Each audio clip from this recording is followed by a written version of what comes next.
Tell me when. Hello, GCCI.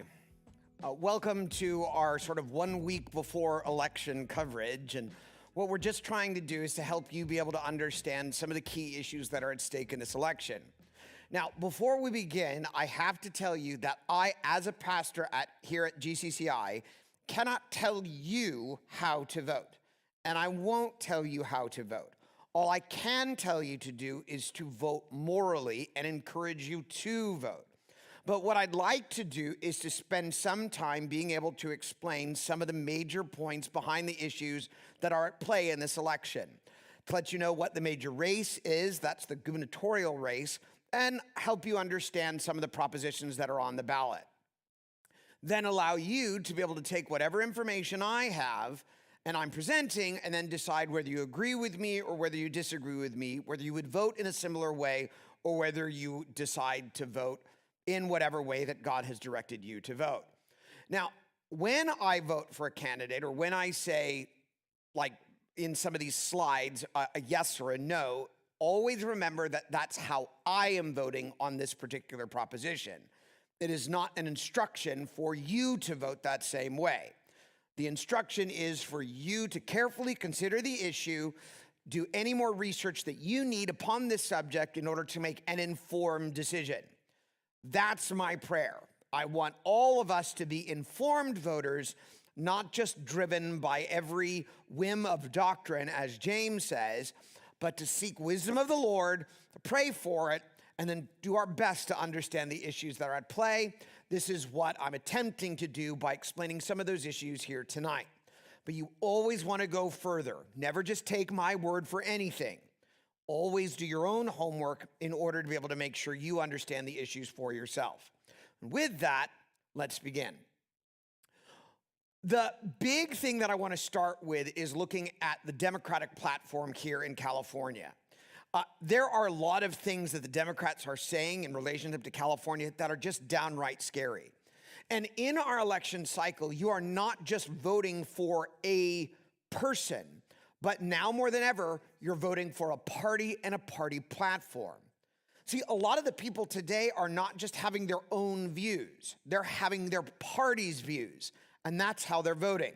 It's why so often you'll look at representatives and at senators and see that their votes go along with their party more than 90% of the time.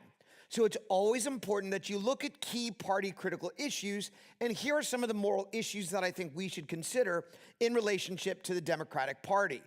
Let's look at some of the things that they say for themselves on the platform.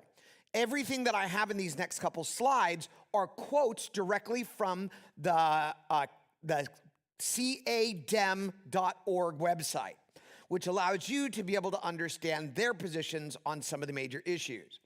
Let's look at the issue of women. They say that they want to promote, in terms of women, age-appropriate sex education in school curriculum in California. Now, that may seem benign to you. The problem is the implementation of what they consider age-appropriate sex education. We have seen a number of videos arise across the nation where people are actually pulling what is the part of the age-appropriate sex education school curriculum, reading it at a school board meeting, and the school board meeting has to censor the individual because children are present. Yet, those are the books that teachers are teaching children. So when the Democrats are saying age-appropriate sex education school curriculum, it should make us very concerned as to whether or not their understanding of age-appropriate curriculum matches our understanding of age-appropriate curriculum. As this was implemented in my daughter's school, I looked at the materials and didn't have a problem with it. But I know a number of friends who have done the same in their own school district, and they came out with very different conclusions. The second is more concerning than the first, and that is this. They want, quote, unrestricted access to affordable health care services, including reproductive services, contraception, and abortion. And notice this last step. There's no ellipses. There's nothing I took out. and abortion without requiring guardian, parental, or spousal consent or notification. That is morally wrong. Just consider what it's saying. They want a woman to be able to, at any point during the time that she discovers that she is pregnant, to be able to go to a doctor and remove the baby, kill the baby from her womb without her having to tell anyone, including the father of the child, including the parents if the child is a minor. Think about this. My daughter cannot go to the school and ask for an aspirin without my consent. Yet, the school can be able to now, according to the Democratic Party, take my daughter to get a major life possible threatening surgery, and I don't even get to know about it? This is wrong. It's not only wrong because it's taking a human life, but it's wrong across the board as they are now stripping parental and maternal rights and paternal rights from people in order to be able to promote a pro-death agenda of being able to slaughter children within the mother's womb. Speaking of children and they're young, here are some of the things that the Democratic Party has to say about children. They want Child Protective Services to be able to have voluntary home visits for social and emotional learning. Social and emotional learning is a code word. It's a code word in order to explain that gender theory and critical race theory should be the theories that our children in California are learning, which means they should be able to say that LGBTQAI2+ community is completely acceptable alternative lifestyle and as wholesome and as healthy as a traditional mother and father, and that any parent who teaches their children otherwise could and should be visited voluntarily by Child Protective Services. This is again a removing the parental rights from their ability to tell their child the difference between right and wrong and what values their children need to have within the home. They also believe in supporting the passage of the Healthy School Lunch and Breakfast Program. Think about that. My children hate their school lunches, and yet the schools are now offering to feed your children 2 times every day. When are parents going to be taking care of their children? We are seeing a party really decide that the government needs to be the parent of your child, not you, which is a big problem that I have with the Democratic Party today. Some of these are a little bit smaller, so let me turn around in order to read them. My eyes are not quite that good anymore. Let's look at business and economy.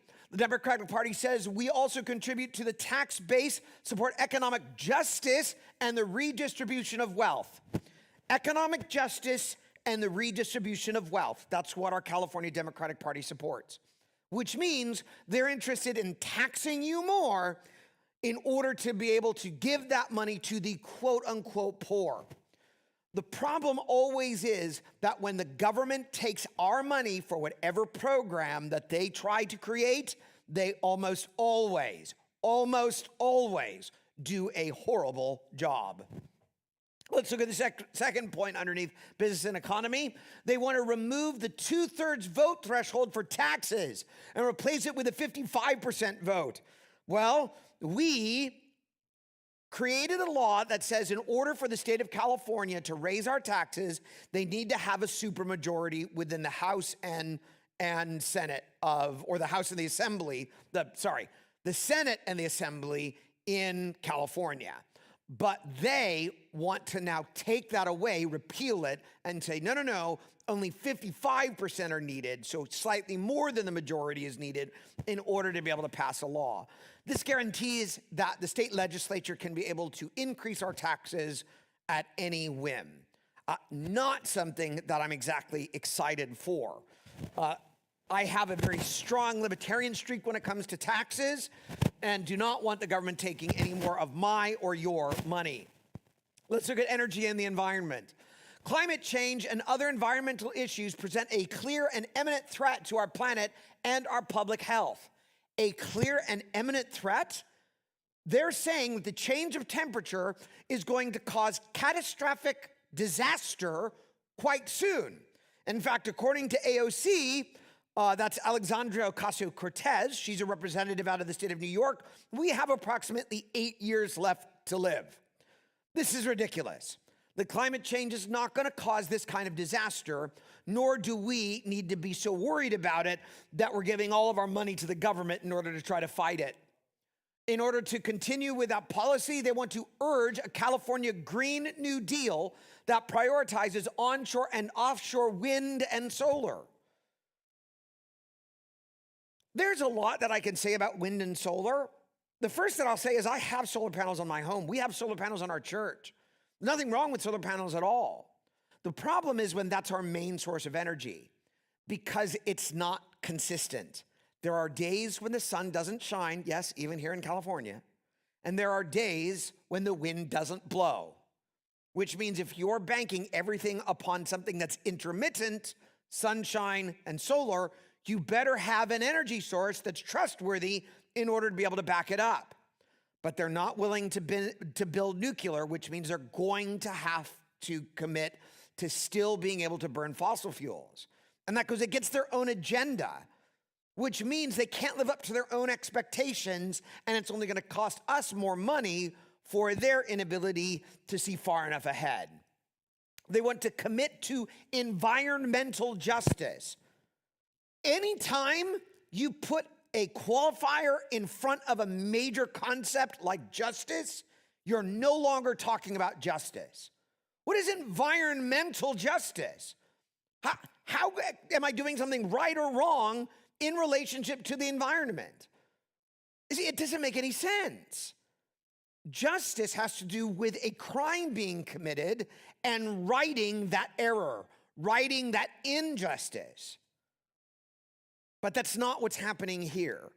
When you add environmental, now you allow the government to create all kinds of standards that it believes is right and wrong, and then now we have to adjust our lives to their whim and wish. Finally, support a ban on sales and registration of gasoline-powered cars, light-duty trucks, and SUVs by 2030. By 2030, they don't want to give any more registration or allow any more vehicle sales of a car that is going to run on gas. But I want you to remember what happened just this last summer. Gas prices were going through the roof. And so it made a lot of us, I was already thinking this many, many years ago, which is why I already invested in a hybrid vehicle, a Prius Prime to be exact. But a lot of us really started considering, do we really want these gas-guzzling cars when prices of fuel are going up and up and up, when they're going through the roof? But as we were considering buying electric cars, remember, it got so hot that our state government said, you might not want to plug in your electric cars or we're not going to have enough power to be able to run our air conditioning. Wait, so I have to make a choice between whether or not I can drive to work or not be dying from a sweltering heat? What's going on here? What's going on here is a failure to plan and making this kind of deal where I'm getting rid of fossil fuels, especially in terms of my vehicles, which is the cheapest and most reliable source of energy that we have to this day, is going to make it near impossible for us to be able to live the life that we've grown accustomed to. This energy and environmental policy is dealing with a radical change upon your life. And is that a change that you wish to support? Let's look at labor, economic justice, and poverty elimination. The Democratic Party wants to support a statewide minimum wage of at least $15 per hour that is indexed to inflation, which means we would start this year at $15 an hour, but since we have an 8% inflation, that minimum wage would automatically increase next year by that same 8%. This is a recipe for driving small businesses out of business because most businesses cannot afford that type of tax upon their employment. You see, if a business wants to be able and can afford to pay like a $15 minimum wage, a lot of businesses are doing it already on their own. But what about the ones that are just scraping by, that are needing to count pennies in order to be able to do it? What happens is two things. Either they have to lay off employees in order to be able to still maintain their same bottom line, or they have to raise prices. And if they have to raise prices, that means we're experiencing artificial inflation. Inflation caused by this increase in minimum wage. This was attempted in Los Angeles as well as in Seattle, Washington, and it drove specifically restaurants out of business because they couldn't afford to pay anyone. There's an interesting video that you can watch on last year's election or the 2 years ago election report on this issue of a $15 minimum wage. I encourage you to review that if you want more information regarding this labor and economic justice. Finally, under this, they want government guaranteed job programs, and universal basic income, rent, and housing. Universal income, universal rent, and universal housing? Number one, California can't do that now. It doesn't have the ability. But for the California government to pay everyone a base income, that is a huge tax expense. And who's going to pay for that? It's going to be the average person who works a full-time job, like you and me. We're going to have to pay more money in taxes in order to support people that either are unwilling to work or unable to work with this form of basic income, and payment for rent and payment for housing. And if I'm rich enough, then I'm not going to pay that. What I'm going to do is take all of my money and leave the state. So California or the Democratic Party could be inadvertently creating a poorer state by some of these policies and plans. Now that we took a look at the major issue between the two parties, let's take a look at the gubernatorial race. The race is between Gavin Newsom and Brian, I believe it's Dale, but don't exactly quote me on that. I don't really know how to pronounce his last name. Gavin Newsom is the governor that we've had for the last 4 years. Remember, he was recalled in the middle of his term, kind of after COVID, as people saw that he was ridiculously hypocritical, where he, during the COVID days, made everybody mask up and stay indoors while he himself went out to the French Laundry and ate with donors and had a nice fancy meal with his mask off, while telling us to do the opposite, to be afraid, to stay indoors, and to not go anywhere, saying that there were only things like essential workers that should go out. Remember, he was the one that also told churches that they couldn't sing, because singing may be something that could spread COVID even more. Brian Dale is a representative for California in the state assembly in the northeastern part of the state. I would encourage you to look at the debate between the two of them in order to really understand the issues. But I want to explain to you, I don't like Gavin Newsom's hypocrisy. I don't like a lot of things about him. I would be voting against him for those reasons, but there is one clear reason in my mind that forbids me from ever voting for him for anything ever. And I want to explain that to you in this video right here.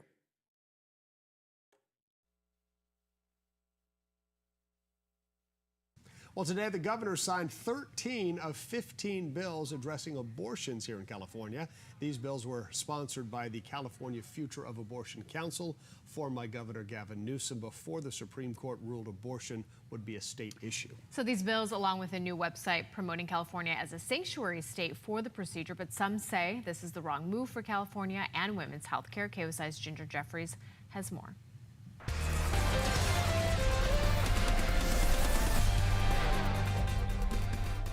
Brand new resource, a resource for those seeking reproductive care, whether you live here or not. Abortion.ca.gov is now online. Governor Gavin Newsom announced a new abortion marketing website establishing California as the nation's taxpayer-funded abortion state. Do you get that? We are the nation's taxpayer-funded abortion state. That is why Gavin Newsom strongly supports this proposition, Proposition 1, a constitutional right to what he calls reproductive freedom. No, it's a state constitutional right for taxpayers to pay for abortion for any reason at any time during the woman's pregnancy. This leads to anything as selling what's called an abortifacient, which is a pill that someone can ingest in order to be able to prevent the pregnancy from taking root and to flush the newly conceived fetus from the body. This also goes all the way up to abortions, including the partial birth abortion, where a baby is born feet first, but before the head comes out of the womb, they cut the spinal cord on the neck, crush the head in order to then remove a dead child. That is absolutely grotesque. It is morally reprehensible. It is completely sinful. Our state governor, Gavin Newsom, is bowing to the god of Molech in the Old Testament. It is morally wrong. I, therefore, can never, ever vote for Gavin Newsom. I could never, ever support Proposition 1. And I would strongly encourage you in the most emphatic way possible that this is an immoral amendment to our Constitution, and every believer should vote against it. It is that terrible.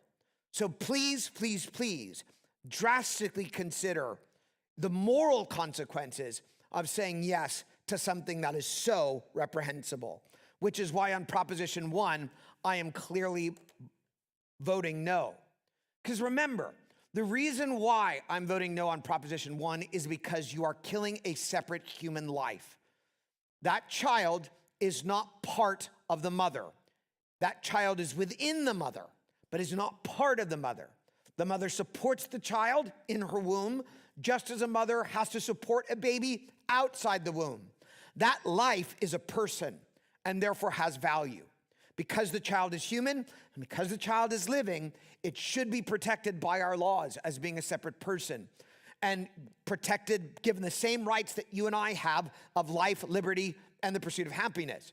If you want to know more about why I say it is a person, I actually recorded an abortion video that talked about the decision of Roe v. Wade and how a biblical worldview on abortion is that we should in no way accept it. It is only morally acceptable in case the life of the mother is in danger. I don't agree with abortion for rape. I don't agree with abortion for incest. But I will tell you on those issues, I might still support a candidate who says that's where they draw the line. But when it comes to this, that they can just kill any child anytime during the pregnancy, that is wrong and vile. For no cause whatsoever, that is just encouraging death in our state. And that's an abomination unto the Lord. That's why I'm voting no on Proposition 1. On Proposition 26, I'm also voting no. What is Proposition 26? It allows an in-person roulette, dice games, sports games, wagering on tribal lands. It is a constitutional amendment and a statute. What in the world does that mean? It simply means there is more gambling that's going on. There's another proposition that has to do with gambling. That's Proposition number 27, and it says to allow online and mobile sports wagering outside of tribal lands. This is also a constitutional amendment and statute. But 26 and 27 have the same issue, and the issue is namely this.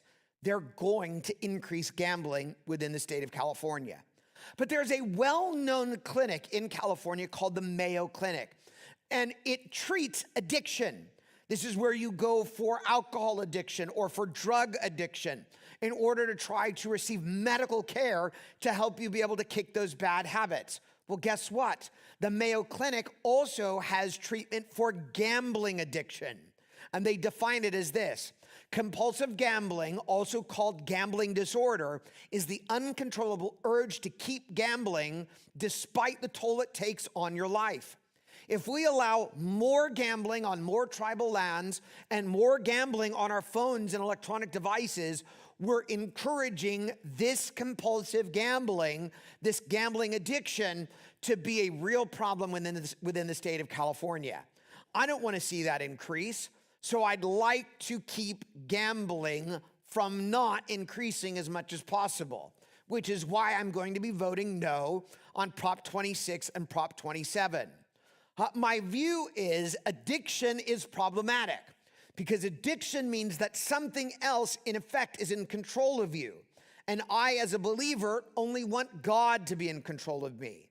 So I work hard to not build addictions on anything other than the right spiritual habits of reading and serving the Lord.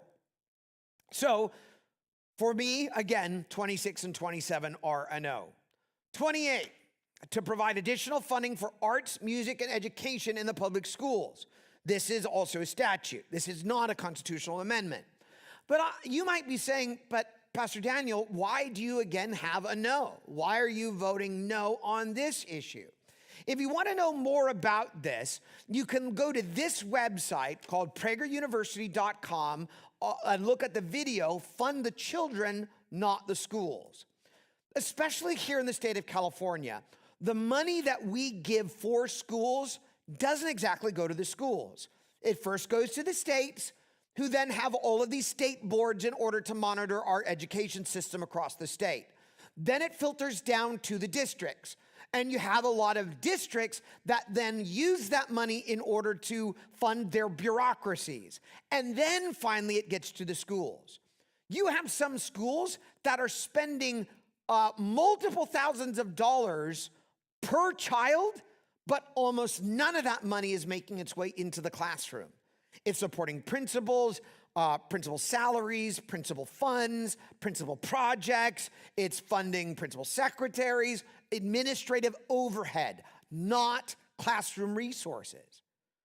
So the problem that I have with is if we're going to raise money for the schools, however we decide to raise it, then all that means is effectively is going to happen is more money is going to go to these bureaucracies, not to the students. That's why I would encourage in the state of California that we try to advocate for school choice. That the money follows the child, not the school.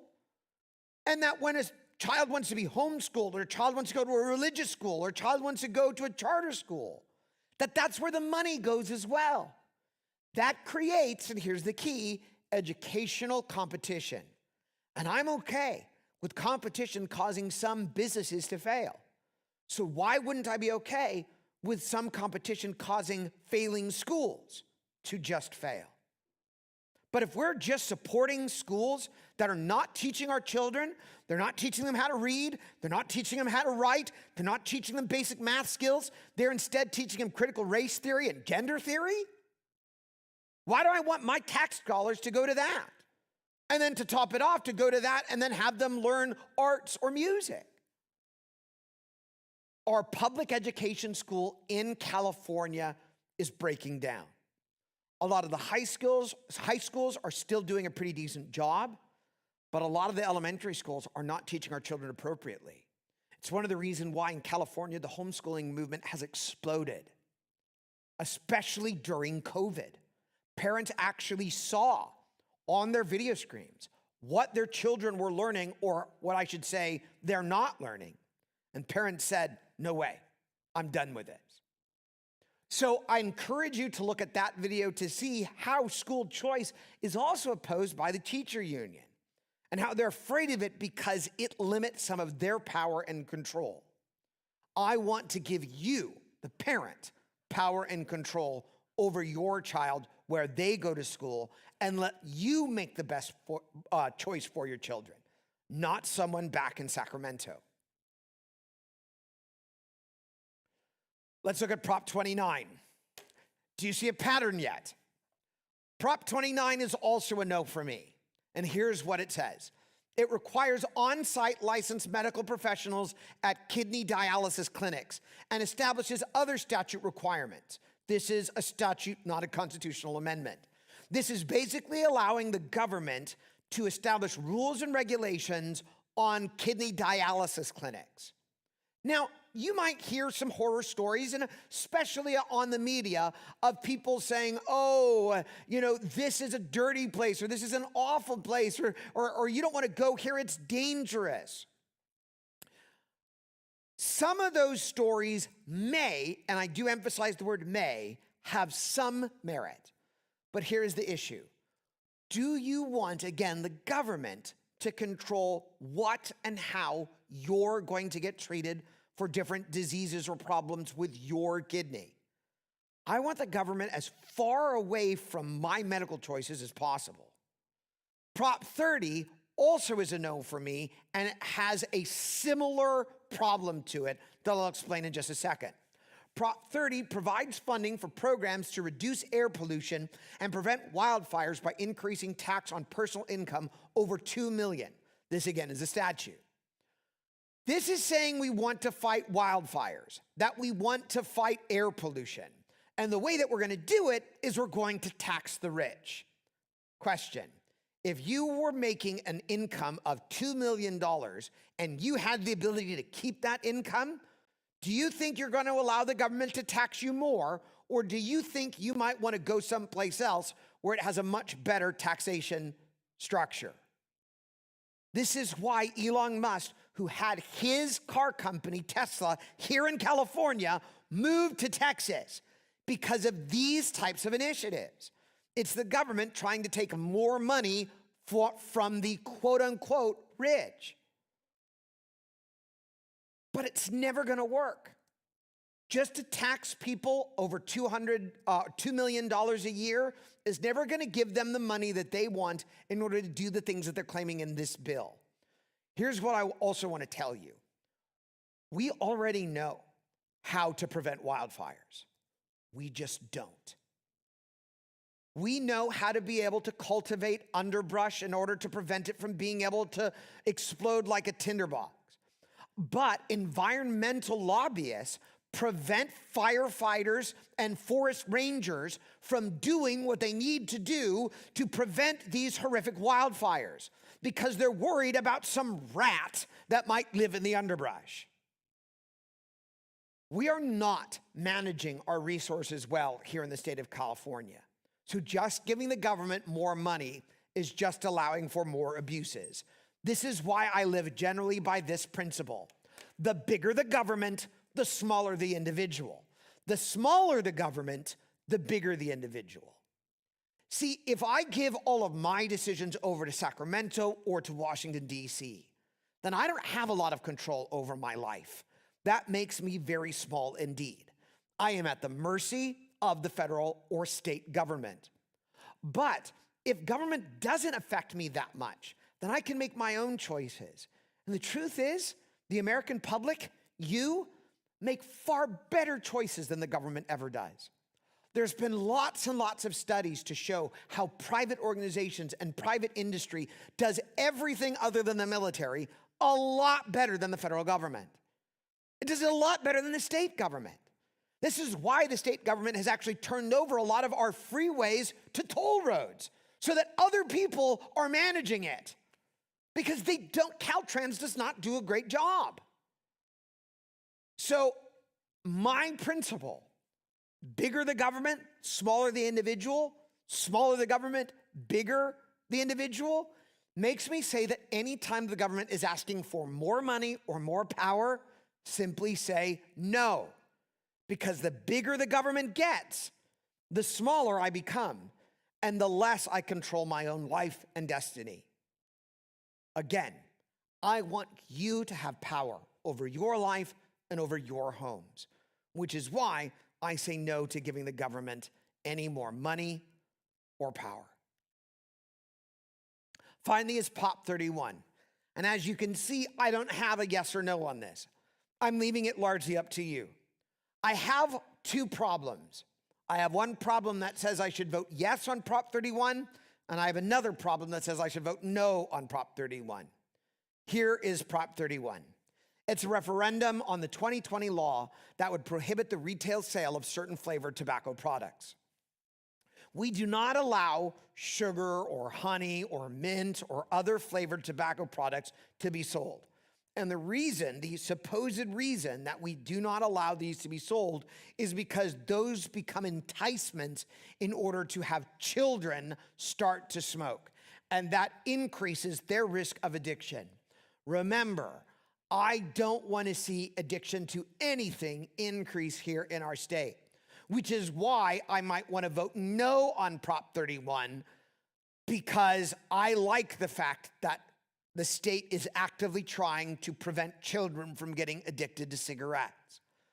But the other problem that I have with it is sometimes these flavored tobacco products, it's so vague that it also goes to things like nicotine gum and other devices used in order to allow people to quit smoking. Well, they're trying to quit, and we're taking away part of their power and ability, which is why part of me wants to say, well, wait a minute, this was not a very good written law to begin with. Maybe it should be repealed, and we find a better way in order to protect the children from getting addicted to tobacco. Generally, I probably think I'm going to vote no on this one as well, because I personally do not want tobacco sales to increase in the state of California, and what gets taxed gets punished, which means people don't do it as much. And my hope is that people will stop things like smoking. But if it also means that I'm preventing people from learning how to quit, that's where my moral dilemma lies. So I'm a probable no on Proposition 31. Again, I would encourage you to do your own research. The bottom line is simple. There are a lot of issues that are on the ballot. I cannot support the Democratic Party for a lot of the things that it is saying. I definitely will never vote for Gavin Newsom, which means I only have one option on the ballot. And on most of these propositions, still struggling with 31, my answer is no. And an emphatic moral no on Proposition 1. Our government does not need more power. We saw how strict and how horrible our government became during the COVID lockdown season. So I encourage you to please consider very carefully before you give the government any more money or any more power over your life. But I also urge you from the bottom of my heart to seriously consider advocating heavily in whomever you can that Proposition 1 must be defeated.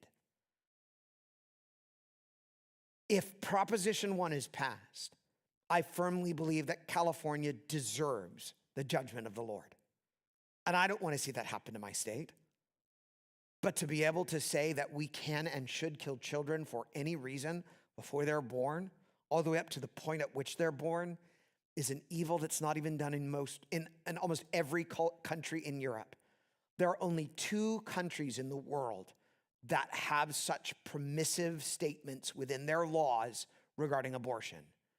That's in China and in North Korea.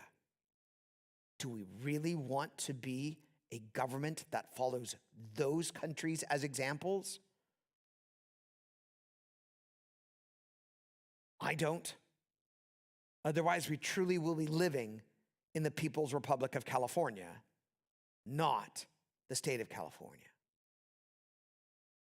So from the bottom of my heart, please join me in doing everything we can to defeat Proposition 1. It is morally evil. Everything else, it's up to your conscience. Pray for wisdom before the Lord. Consider the things that I've talked about today, and you make your best decision. We at GCCI do not promote any candidate.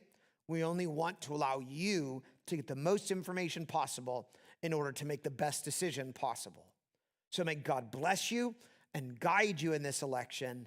And ultimately, may God bless America and even our state. May we not go down this wicked road. Thank you so much for listening to me.